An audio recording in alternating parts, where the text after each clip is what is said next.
Hello दोस्तों, स्वागत है आपका हिंदी साहित्य विद शबनम में। जैसा कि हम आदिकाल के प्रश्नों को देख रहे हैं आचार्य शुक्ल की पुस्तक को आधार बनाकर, जिससे आपका आचार्य शुक्ल की पुस्तक का एक रिवीजन हो जाएगा। तो चलिए शुरू करते हैं प्रश्नों को। सबसे पहले है कि प्राकृत की अंतिम अपभ्रंश अवस्था से ही हिंदी साहित्य का आविर्भाव माना जा सकता है। किनका कथन है, कहाँ इसका वर्णन है? तो यह तो बहुत ही प्रसिद्ध कथन है आचार्य शुक्ल का। तो ये है रामचंद्र शुक्ल की पुस्तक से। तो ये कहाँ है, अब ये हमें ध्यान में रखना है। तो प्रकरण 1 में है। प्रकरण 1 का शीर्षक क्या है? सामान्य परिचय, जिसमें उन्होंने आदिकाल का एक तरह से सामान्य परिचय दिया है। तो रामचंद्र शुक्ल की पुस्तक हिंदी साहित्य का इतिहास, प्रकरण 1 सामान्य परिचय। हिंदी साहित्य का आदिकाल आचार्य शुक्ल के अनुसार किनके समय से किनके समय के कुछ पीछे तक माना जाता है? जी हाँ, यह भी हमारे प्रकरण 1 का ही प्रश्न है। तो महाराज भोज के समय से लेकर हम्मीर देव के समय के कुछ पीछे तक माना जाता है यह हिंदी साहित्य का आदिकाल शुक्ल जी के अनुसार। ये वैसे यह भी है कि जनश्रुति इस काल का आरंभ और पीछे ले जाती है। जनश्रुति इस चीज़ को और पीछे ले जाती है, लेकिन आचार्य शुक्ल ने महाराजा भोज के समय से हम्मीर देव के समय के कुछ पीछे तक माना है, संवत 1050 से लेकर संवत 1375 तक। 5 या 6 वर्ष हुए। छात्रों के उपयोग के लिए मैंने कुछ संक्षिप्त नोट तैयार किए थे, जिनमें परिस्थिति के अनुसार शिक्षित जनसमूह की बदलती हुई प्रवृत्तियों को लक्ष्य करके हिंदी साहित्य के इतिहास के काल विभाग और रचना की भिन्न भिन्न शाखाओं के निरूपण का एक कच्चा ढांचा खड़ा किया था। यह कथन शुक्ल जी की पुस्तक में कहाँ है, किस भाग में वर्णन है?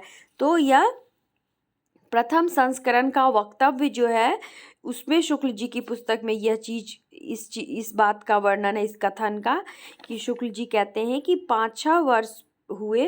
वो अपने छात्रों के लिए कुछ एक नोट तैयार किए थे, जिसमें उस समय के अनुसार जो भी शिक्षित जन समूह थी, उनकी जो भी बदलती हुई प्रवृत्ति थी, उसको लक्ष्य कर वो हिंदी साहित्य के इतिहास के काल विभाग और रचना की जो शाखा है उसका एक वो ढांचा खड़ा किया गया था।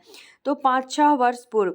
तो यह कहाँ है? तो यह प्रथम संस्करण का वक्तव्य में है।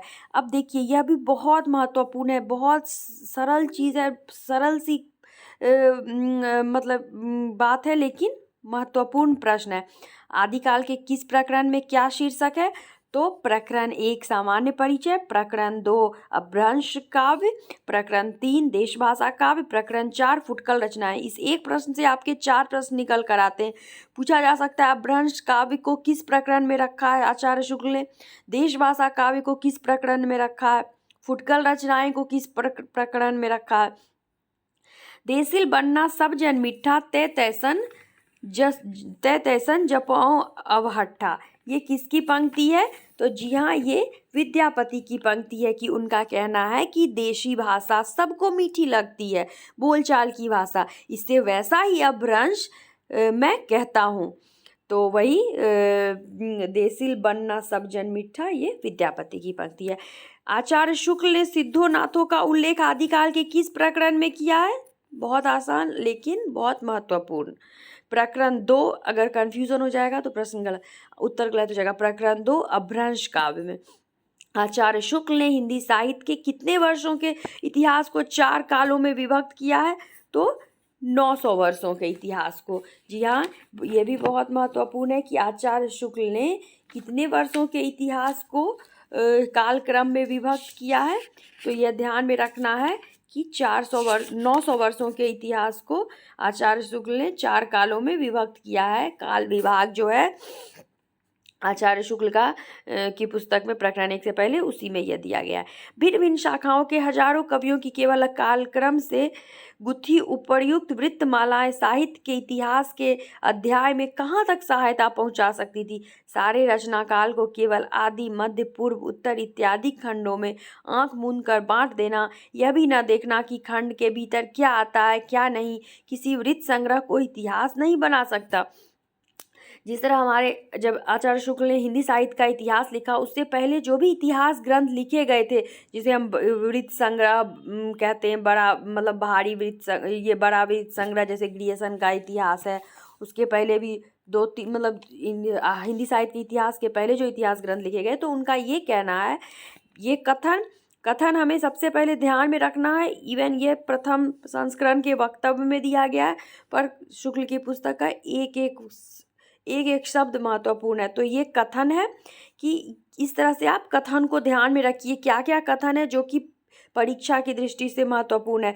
भिन्न भिन्न शाखाओं के में उनका कहना है कि सिर्फ रचना काल को देखकर आंख मूंद कर खंड में बांट देना कि बिना यह देखे कि किस काल की क्या प्रवृत्ति है, क्या उसमें कैसी रचनाएं लिखी जाती थी, ये सब बिना देखे सिर्फ रचना काल को देख के बांट देना, यह किसी को इतिहास नहीं बनाता।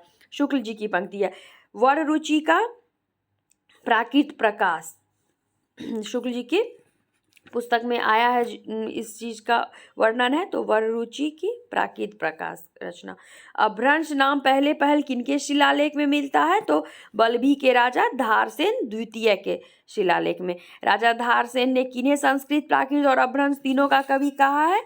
तो पिता गुहसेन को राजा धारसेन ने संस्कृत, प्राकृत, और ये प्रकरण 2 के आपके अभ्रंश काव्य में है। ये सारे प्रश्न शुक्ल जी की पुस्तक से ही निकाल के बनाए गए हैं, ताकि शुक्ल जी की पुस्तक का एक रिवीजन हो जाए। देवसेन पूछा भी जा चुका है, जैन ग्रंथकार थे। इनका ग्रंथ श्रावकाचार जो कि दोहे में है, दोहा में लिखा गया है। अभ्रंश का अधिक प्रचलित रूप लिए हुए तो इन्हीं के इसी में है कि जो जिन शासन भाषयु सोमई कहियो सारू, जो पालई सही भाऊ करी सो सरी पाबई पारू। तो ये जो पंक्ति है अभ्रंश का बहुत प्रचलित, वो किनका है? तो ये देवसेन का श्रावकाचार की पंक्ति है। देवसेन ने दब्ब सहाव पयास नामक एक और ग्रंथ दोहा में बनाया था। और वैसे भी जैन कवि की और भी रचनाएं हमें मिलती है, जो कि हम शुक्ल जी की पुस्तक में ही पढ़ते हैं। योगसार, जसहर चर्यु, नय कुमार चर्यु, जो कि हमें ध्यान में रखना है आगे। तो ये देवसेन की पंक्ति है।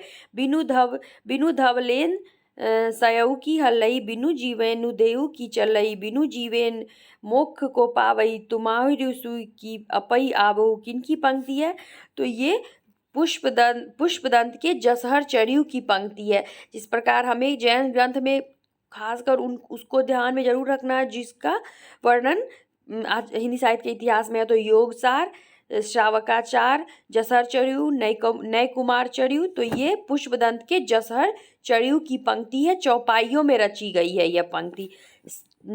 सिद्ध कहाँ से कहाँ तक फैले हुए थे? तो ये बिहार से असम तक फैले हुए थे। हाँ, बिहार के कौन से 2 प्रसिद्ध विद्यापीठ इनके अड्डे थे? तो नालंदा और विक्रमशिला विद्यापीठ जो थे वो सिद्ध के अड्डे थे। इनके नामों में पा एक आदरार्थक शब्द का अर्थ क्या है? तो पा आदरार्थक शब्द जिसका पाद शब्द है। सिद्धों की रचनाओं का संग्रह हर प्रसाद शास्त्री ने बंगला अक्षरों में किस नाम से निकाला था? तो पंडित हरप्रसाद शास्त्री जो थे उन्होंने बंगला अक्षरों में बौद्ध गान ओ दोहा के नाम से इनका एक संग्रह निकाला था। तो हमें ध्यान में रखना है, कुछ भी पूछा जा सकता है कि हरप्रसाद शास्त्री जो थे वो बौद्ध गान ओ दोहा किस अक्षर में निकाले थे? तो बंगला अक्षर में। और अगर बंगला अक्षरों में पुस्तक का नाम तो बौद्ध गान ओ दोहा।